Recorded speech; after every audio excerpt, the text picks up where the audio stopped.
Marriage is hard, but divorce, that's when the real ugliness comes out. And when you're a Real Housewife, that ugliness gets broadcast to millions. We're not talking about amicable splits or conscious uncouplings. These are the divorces that destroyed families, exposed criminal empires, and in one heartbreaking case, ended in death. Today, we're breaking down the 8 most toxic divorce storylines in Real Housewives history, complete with court documents, legal evidence, and the devastating truth behind the drama. Let's dive in. We're starting with one of the most painful divorces in Real Housewives of Orange County history, Shannon and David Beador. Shannon joined R.A. Chalk in season 9 in 2014, and from the very first episode, it was clear her marriage was in trouble. What viewers didn't know at the time was that David had been carrying on an 8-month affair with a woman named Nicole McMacken, and Shannon had just found out. Here's where it gets truly toxic. Nicole wasn't just some random woman. She was someone both Shannon and David knew. According to court documents filed in Orange County Superior Court in December 2017, David's affair began in June 2013 and lasted until February 2014. Shannon made the devastating decision to stay with David and try to work through the betrayal, all while Bravo's cameras documented every agonizing moment. We watched Shannon go to therapy, confront David, and slowly lose herself trying to save a marriage that was already dead. In season 10, Shannon revealed that David had sent the other woman a gift, a piece of jewelry. But the most disturbing detail, David had given Shannon the exact same piece of jewelry. He literally recycled his affair gift for his wife. The psychological torture continued for years. David refused couples therapy, showed no remorse on camera, and according to Shannon's later interviews, made her feel like the affair was somehow her fault. In a 2018 interview with Entertainment Tonight, Shannon stated, "I gave him 3 years to show me that he wanted to work on our marriage. He didn't." On December 1st, 2017, after 17 years of marriage, Shannon filed for divorce. The court documents revealed the full extent of their financial situation. They owned multiple properties, had significant debts, and were facing foreclosure on their Cabo San Lucas vacation home. But David wasn't done being toxic. During the divorce proceedings, he fought Shannon on spousal support, tried to reduce child support for their 3 daughters, and according to Shannon's testimony, hid assets. The divorce took nearly 2 years to finalize. The final settlement in April 2019 awarded Shannon $1.4 million in cash, $10,000 monthly spousal support for 3 years, and $7,065 monthly child support. David kept the $5 million Tustin home, while Shannon received the Newport Beach rental property. The aftermath? Shannon lost significant weight due to stress, developed anxiety, and spent 2 seasons rebuilding her life on camera. David quickly moved on. He married his new girlfriend Leslie in October 2020, less than 18 months after the divorce was finalized. What makes this divorce so toxic isn't just the affair, it's the years of gaslighting, the public humiliation, and watching David show more affection to his affair partner than he ever showed Shannon during their attempts at reconciliation. This next divorce doesn't just qualify as toxic, it ended in tragedy. Taylor Armstrong joined the Real Housewives of Beverly Hills in season 1 in 2010. Her husband Russell Armstrong appeared occasionally, but from the beginning, something felt off. Taylor seemed nervous, anxious, and would flinch at certain topics. By season 2, the truth came out. Taylor had been suffering years of alleged physical and emotional abuse. In July 2011, Taylor filed for divorce from Russell, citing irreconcilable differences. But the documents filed in Los Angeles Superior Court told a darker story. In her petition, Taylor requested a restraining order against Russell, claiming he had been physically abusive throughout their 6-year marriage. She included photographic evidence of injuries, including pictures of bruising and what she claimed was a broken orbital bone from an alleged assault in 2010. Taylor later revealed in her 2012 memoir, Hiding from Reality, that the abuse began early in their marriage. She described incidents where Russell allegedly slammed her against walls, verbally berated her, and isolated her from friends and family. But there was another layer to the toxicity: financial fraud. Russell was facing multiple lawsuits totaling over $1.5 million. He had been sued by investors, business partners, and even friends. According to bankruptcy documents filed in 2005, Russell had a pattern of failed businesses and mounting debts. One particularly disturbing lawsuit came from Russell's former business partner, who claimed Russell had stolen $250,000 and failed to repay loans. The legal pressure was mounting, and Russell knew the divorce and abuse allegations would be featured on SPH Season 2.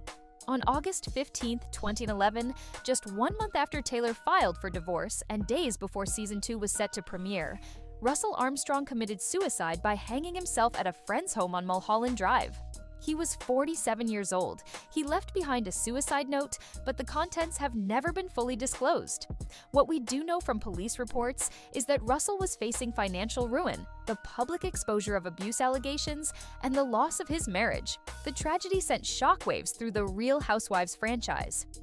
Bravo delayed the Season 2 premiere by 2 weeks and re-edited episodes to remove some content related to Russell and the divorce. Taylor was left to raise their daughter Kennedy alone, deal with Russell's massive debts, which she was not legally responsible for, and process the trauma of both the abuse and the suicide. In multiple interviews, Taylor has stated she does not hold herself responsible for Russell's decision, but the guilt and grief were overwhelming. The toxicity of this divorce extended beyond the couple. Russell's family blamed the show and Taylor for his death. They filed a wrongful death lawsuit against Taylor and Bravo in 2012, claiming the show's portrayal of Russell drove him to suicide. The lawsuit was eventually dismissed. What makes this the most tragic divorce in Housewives history is that it exposed how domestic violence can remain hidden even when cameras are rolling, and how financial pressure and public exposure can have fatal consequences. Taylor has since remarried and has spoken extensively about domestic violence awareness, but the scars from this toxic marriage will never fully heal. If you want to talk about a toxic divorce that played out over a decade, look no further than Teresa and Joe Giudice.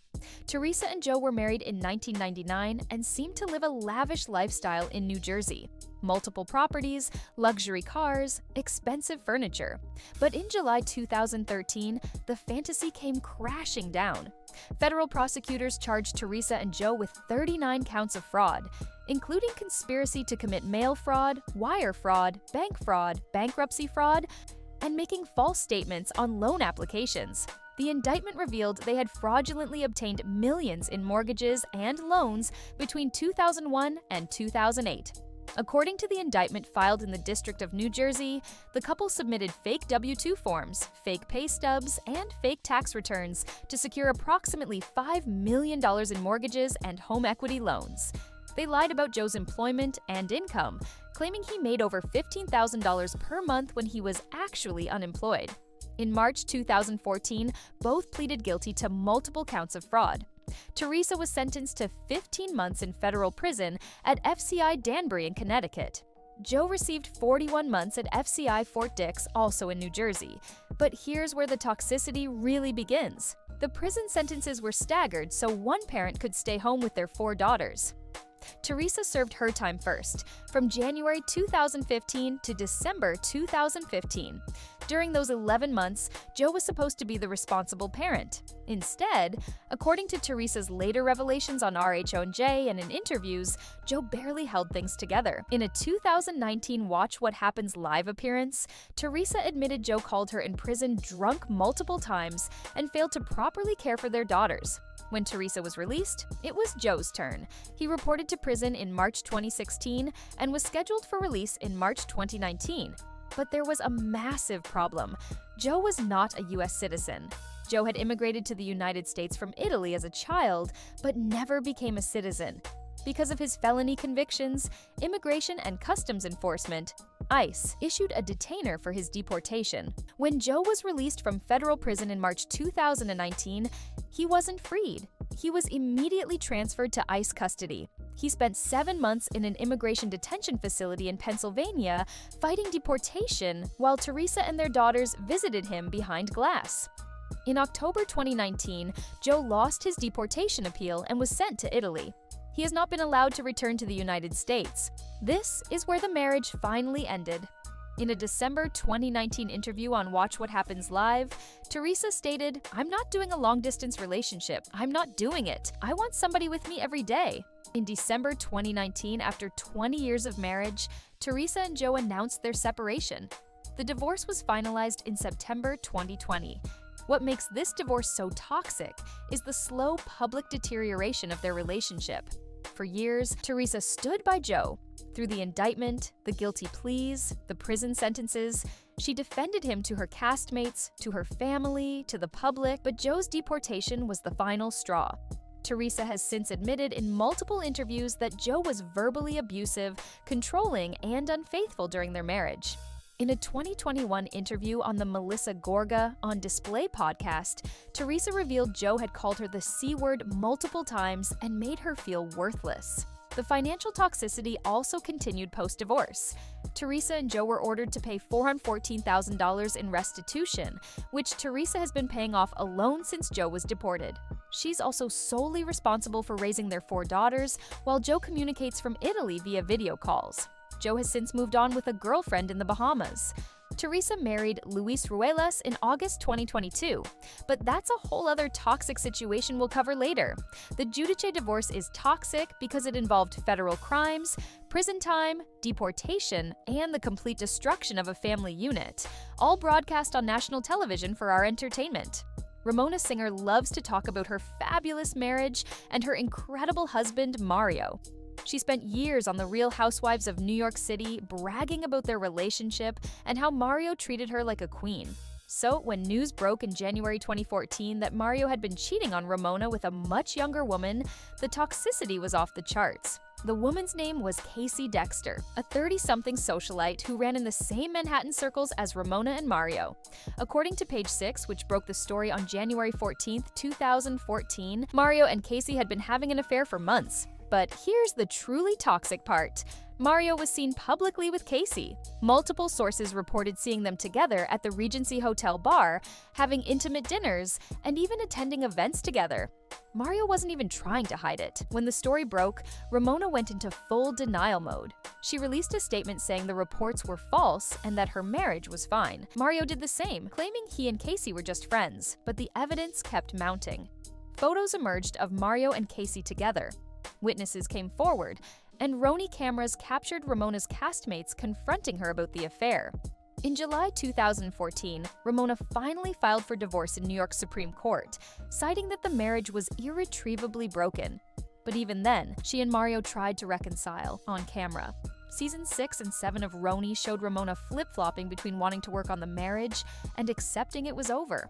Mario would appear in episodes being attentive and apologetic, only for new affair details to emerge days later. According to court documents unsealed in 2015, Mario admitted to the affair during divorce proceedings. He acknowledged having a relationship with Casey, but claimed it began after he and Ramona had separated, which directly contradicted witness accounts and photographic evidence. The divorce was finalized in 2016 after 22 years of marriage. The settlement details were kept confidential, but according to public records, Ramona received their Southampton home, valued at approximately $4 million, while Mario kept their New York City apartment. What makes this divorce so toxic is the public humiliation. Mario didn't just cheat, he flaunted his mistress in Ramona's social circles. He attended events with Casey where people knew Ramona. And then there was the gaslighting. For months, Mario denied the affair even when confronted with photographic evidence. He made Ramona look foolish for defending him. He told her she was crazy for believing the rumors. In a 2019 interview with Entertainment Tonight, Ramona admitted, "The cheating destroyed me, but the lying, making me feel like I was losing my mind, that was worse." Mario has since married another woman. Ramona remains single and has stated multiple times she has trust issues with men because of how Mario betrayed her. The singer divorce is toxic because it combined infidelity, public humiliation, gaslighting, and the complete destruction of a woman's self-esteem, all while Bravo cameras rolled. Some divorces end quickly, others drag on for years. And then there's Bethenny Frankel and Jason Hoppy, a divorce so toxic it took 8 years to finalize. Bethenny and Jason met in 2008 and married in March 2010. Their relationship played out on the Real Housewives of New York City and Bethenny's spin-off shows, Bethenny Getting Married and Bethenny Ever After. But behind the cameras, the marriage was crumbling. In December 2012, after less than 3 years of marriage, Bethenny filed for divorce in New York Supreme Court. What followed was one of the nastiest, most drawn-out custody battles in Housewives history. The initial divorce filing was straightforward. Irreconcilable differences, request for primary custody of their daughter Brynn, and division of assets. But Jason fought back hard. According to court documents, Jason wanted 50-50 custody and claimed Bethenny was an unfit mother because of her work schedule and lifestyle. He accused her of putting her business empire, worth an estimated $100 million from the Skinny Girl sale, ahead of their daughter. Bethenny countered with explosive allegations. In court filings from 2013, she accused Jason of verbal and emotional abuse, claiming he called her vile names in front of Brynn and made threatening statements. The legal battle became even more toxic in 2017 when Jason was arrested and charged with stalking and harassment. According to the criminal complaint filed in Manhattan Criminal Court on January 27, 2017, Jason sent Bethenny hundreds of threatening emails and text messages between November 2016 and January 2017. The messages included statements like, "I will destroy you," and threats related to custody of Brynn. Jason also allegedly showed up at Brynn's school unannounced multiple times, violating their custody agreement.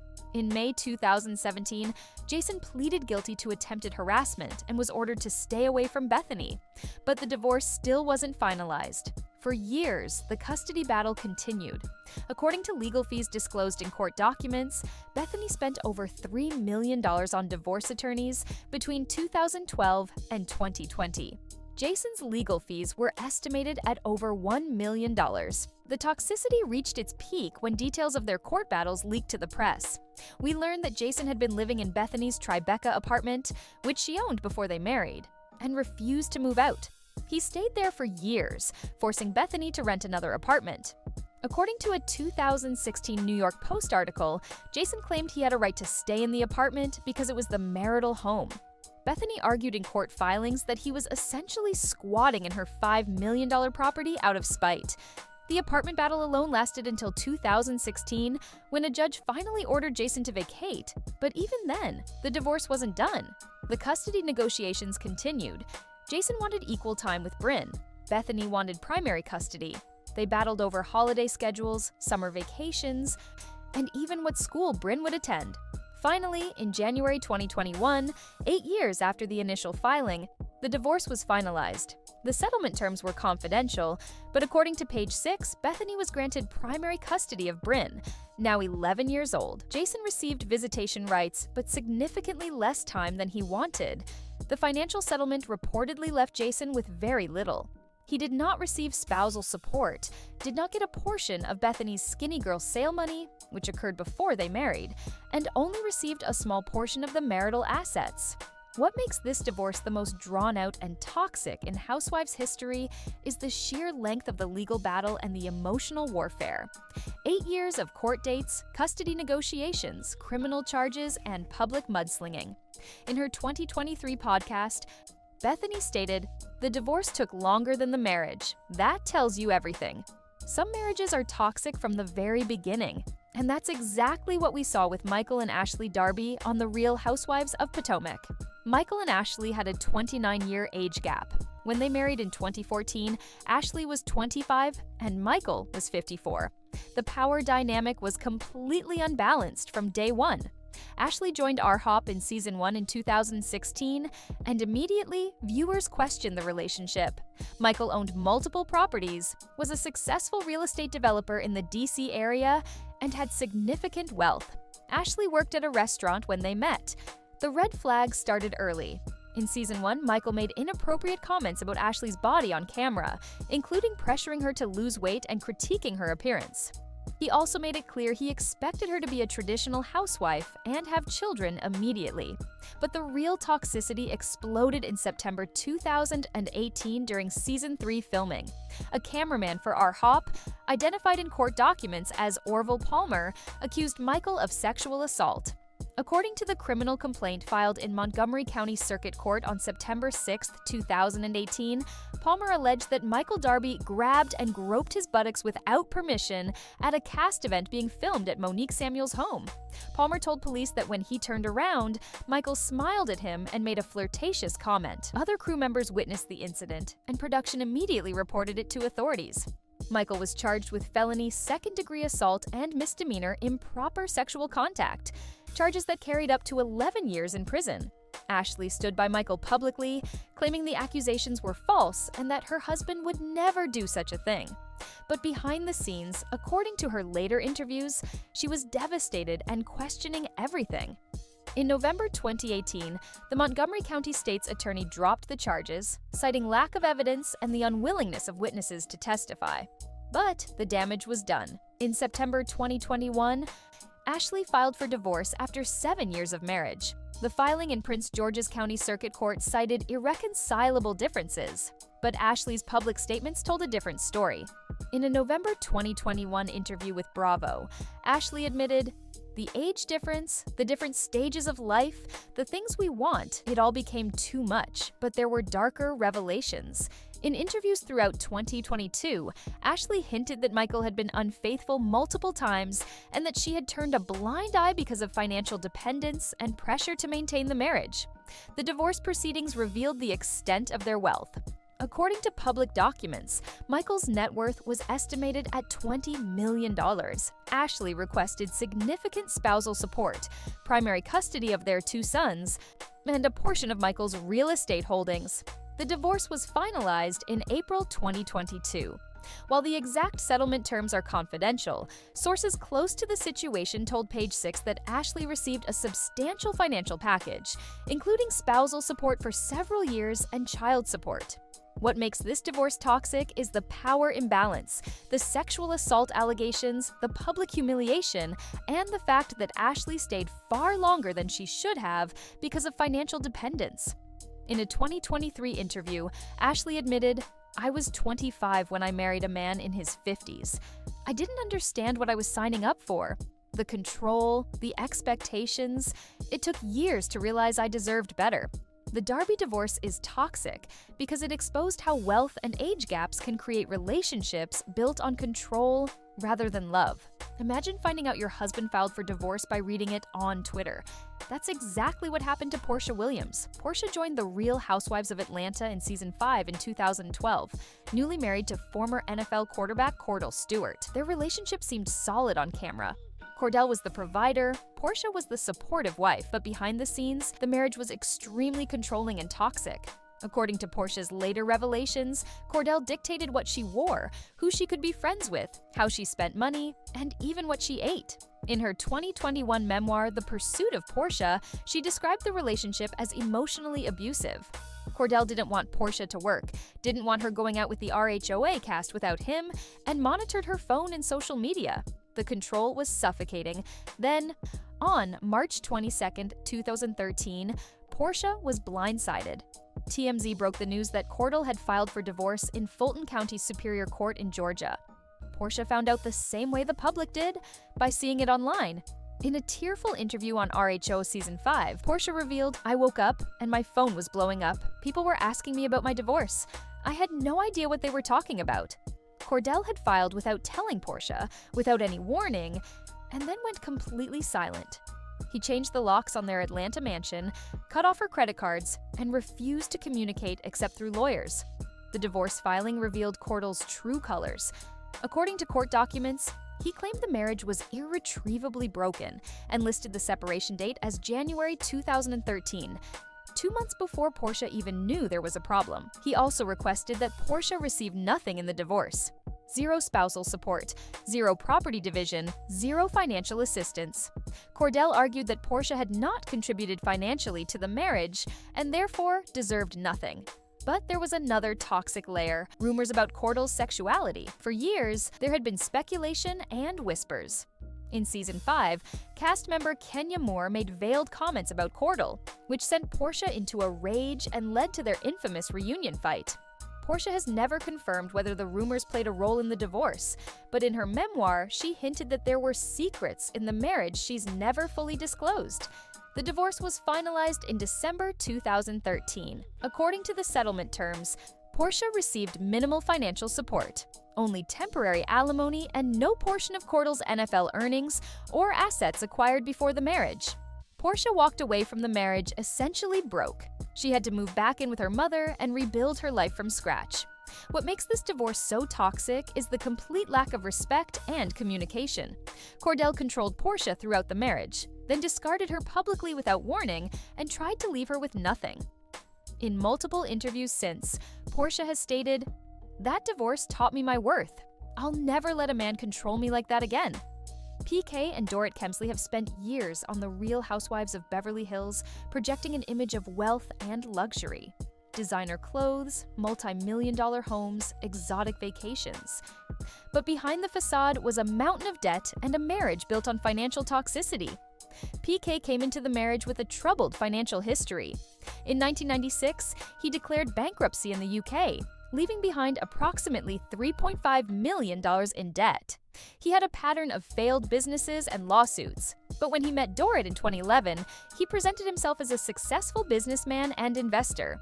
They married in 2015 and joined RHOBH in 2016. Almost immediately, the lawsuits started piling up. In 2017, the Bellagio Casino in Las Vegas sued PK for $1.2 million in unpaid gambling debts. According to court documents filed in Clark County District Court in Nevada, PK had received casino markers, essentially loans, between 2008 and 2010 and never repaid them. Then came the Boy George lawsuit. In 2018, British singer Boy George sued PK for $250,000, claiming PK had failed to pay him for work related to a documentary project years earlier. The lawsuit was eventually settled out of court. But the biggest financial scandal involved Dorit's swimwear line, Beverly Beach. In 2018, her former business partner filed a lawsuit claiming Dorit and PK owed over $200,000 in unpaid loans related to the business. The case dragged on for years. In 2020, businessman Nikos Kerzis sued PK for $1.2 million, claiming PK had defaulted on loans. That lawsuit was also settled confidentially. The pattern was clear. PK borrowed money, made big promises, and then failed to repay his debts. But Dorit stood by him publicly, defending his character and dismissing the lawsuits as business disputes. On our hub, she and PK projected success while privately drowning in debt. Then came the breaking point, in May 2023.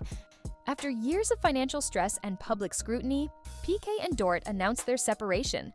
The announcement came via a joint statement on Instagram. "We have been working on our marriage, but have made the difficult decision to separate." In September 2023, Dorit filed for divorce in Los Angeles Superior Court after 9 years of marriage. The court filings revealed the extent of their financial troubles. According to documents, they owed creditors hundreds of thousands of dollars, were facing multiple active lawsuits, and had significant tax liens. The toxic part? PK fought Dorit on custody and financial support.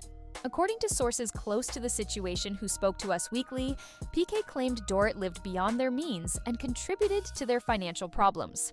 The divorce is still ongoing as of 2024, with custody negotiations over their 2 children and financial asset divisions still being litigated. What makes this divorce toxic is the years of financial deception, the mountain of unpaid debts, and the fact that they maintained a luxurious lifestyle while allegedly stiffing creditors and business partners. Multiple lawsuits have alleged fraud, breach of contract, and financial manipulation. And through it all, Dorit and PK presented themselves on RHOBH as successful, wealthy, and glamorous. The facade has finally crumbled, and the divorce is exposing the financial house of cards they built together. These 8 divorces prove that reality TV fame comes with a dark price. But they also show incredible strength. Women who survived abuse, exposed fraud, and rebuilt their lives from nothing. Behind every reunion argument and dramatic tagline are real people experiencing real trauma. These aren't just storylines for our entertainment, they're cautionary tales about recognizing toxicity before it's too late. Which divorce shocked you most? Drop a comment below. And remember, leaving a toxic relationship isn't giving up, it's choosing yourself. Thanks for watching.